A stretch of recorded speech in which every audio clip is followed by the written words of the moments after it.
विशाळगड आणि आसपासच्या परिसरामध्ये सध्या तणावपूर्ण स्थिती निर्माण झालेली आहे। स्वतः छत्रपती शाहू त्या ठिकाणी पोहोचलेले आहेत, सतेज पाटील पोहोचलेले आहेत आणि आपल्यासोबत प्रवीण दरेकर आपण त्यांच्याशी थेट बातचीत करणार आहोत। ज्या पद्धतीचं वातावरण निर्माण झालं आहे, एकीकडे संभाजी महाराज यांची भूमिका वेगळी आहे, त्यांनी काल पोलीस ठाण्यातही ठिय्या मारला, आज संध्याकाळी 6 वाजता पत्रकार परिषदही घेत आहेत, त्यांची भूमिका आणि छत्रपती शाहूंची भूमिका याबद्दल काय म्हणाल?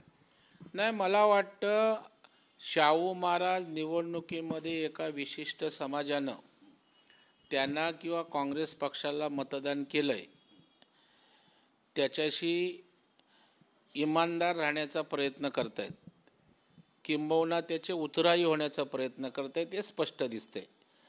कारण एका बाजूला आपण छत्रपतींचा वारसा सांगतो आणि दुसऱ्या बाजूला आपल्या गड किल्ल्यांवर जर अतिक्रमण होत असेल तर त्याचं आपण संरक्षण करायला जातो, ही दुर्दैवी गोष्ट आहे। त्याच्यामुळं छत्रपती संभाजी राजांनी घेतलेली भूमिका योग्य आहे आणि त्याच्यामुळे गड किल्ल्यांवर तर अतिक्रमण होताच कामा नये, त्याचं समर्थन कोणीच करू शकत नाही। परंतु आता छत्रपती शाहू महाराजसुद्धा राजकीय झालेत, त्याच्यामुळे सतेज पाटलांच्या बरोबरीनं ते राजकीय उद्देशानं भूमिका घेताना दिसतात, हे दुर्दैवी आहे। आपण बघाल की संभाजी महाराजांनी जी भूमिका घेतली त्या भूमिकेशी सरकारही सहमत आहे। ज्या वेळेला प्रतापगडावर अतिक्रमण होतं त्यावेळेला देवेंद्र फडणवीस साहेबांनी बुलडोझर लावला, ते अतिक्रमण निष्कासित केलं आणि त्याच्यामुळे गडकिल्ले हे सुरक्षित पाहिजे, तो ऐतिहासिक वारसा जपला पाहिजे, ही भूमिका सार्वत्रिक महाराष्ट्राची आहे, तीच भूमिका सरकारची आहे। पण आता शाहू महाराज राजकीय पांघरून त्यांनी घातलेलं आहे, त्याच्यामुळं अशा प्रकारची भूमिका त्यांची येताना दिसते। नक्कीच अस्लम शेख यांनी आज डीजी यांची भेट घेतलेली, आयजी यांची भेट घेतली, सरकार कुठेतरी तेढ निर्माण करत आहे असं त्यांचं स्पष्ट म्हणणं आहे। तर दुसरीकडे आपण पाहतोय की MIMने 19 तारखेला आता त्या ठिकाणी आंदोलन करणार, मोर्चा काढणार अशी घोषणा केली आहे। नाही, मला वाटतं जे बोलतात तेच जातीय तेढ निर्माण करतात।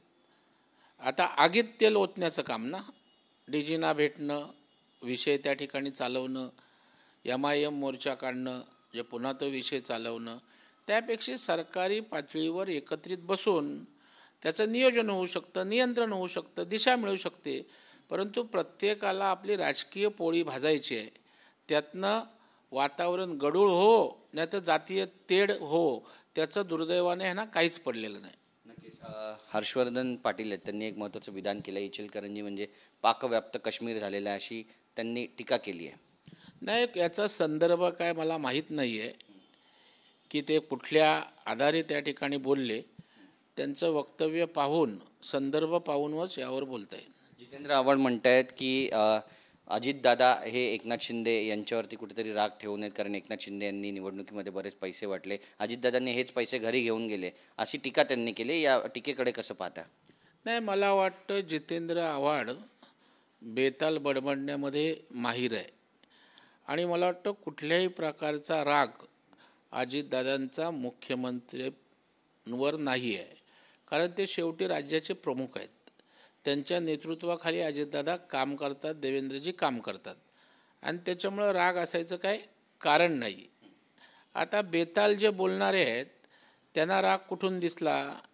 अजितदादांनी तर त्या ठिकाणी स्पष्टपणे सांगितलं की शिंदेंच्या नेतृत्वाखाली मी निवडणूक लढवणार आहे, राग असलेला माणूस असं बोलतो का? नक्कीच आता विधानसभा निवडणुका आहेत, आपण पाहतोय की ठाकरे गटाचे जे नेते आहेत ते एका पंचतारांकित हॉटेलमध्ये सध्या बैठका घेत आहेत आणि विधानसभा निवडणुकीच्या पार्श्वभूमीवर ही बैठक आहे, ज्यामध्ये ठाकरे उपस्थित आहेत, मिलिंद नार्वेकर उपस्थित आहेत, राऊतसुद्धा उपस्थित असल्याची माहिती मिळते। सगळ्याच पक्षांच्या बैठका त्या ठिकाणी होत आहेत ना, त्याच्यामुळे वेगळं काय होतंय? जेव्हा विधानसभेची निवडणूक तोंडावर येते, आता अजितदादा पवार साहेबांच्या बैठका झाल्यात, भाजपच्या बैठका सुरू आहेत, शिंदे साहेबांचे आहेत, तशाच त्या ठिकाणी ठाकरे गटाचे आहेत। का ठाकरे गटाच्या बैठका काही वेगळ्या रुटीन राजकारणी बैठकांच्या पलीकडच्या थोड्या आहेत?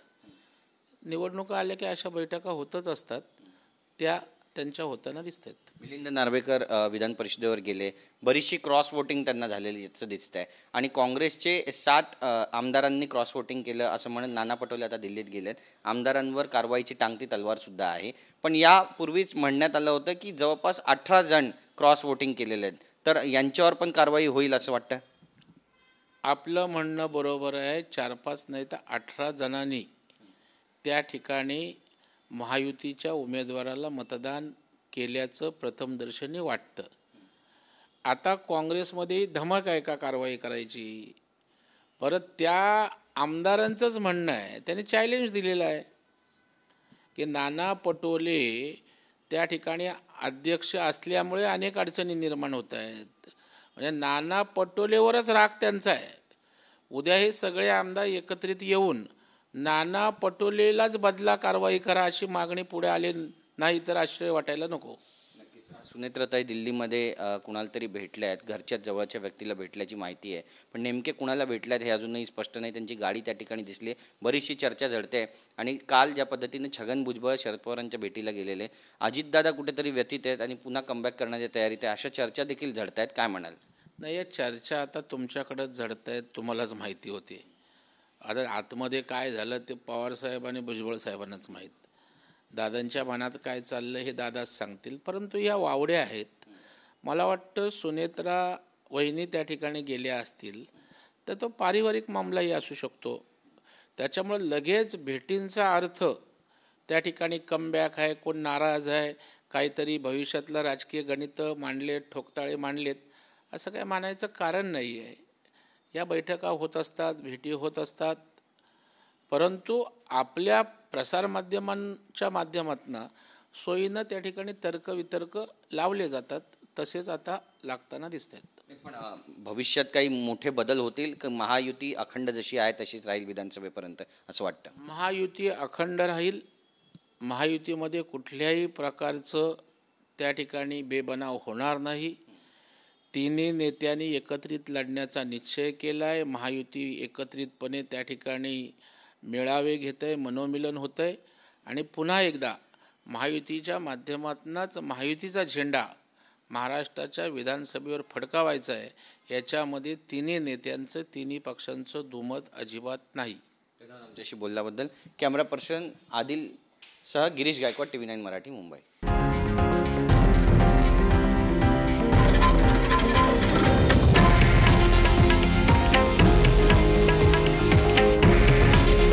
हे आहे देशातील नंबर 1 न्यूज नेटवर्क आणि आपण पाहत आहात TV9 मराठी. काळजी तुमची, हित महाराष्ट्राचं.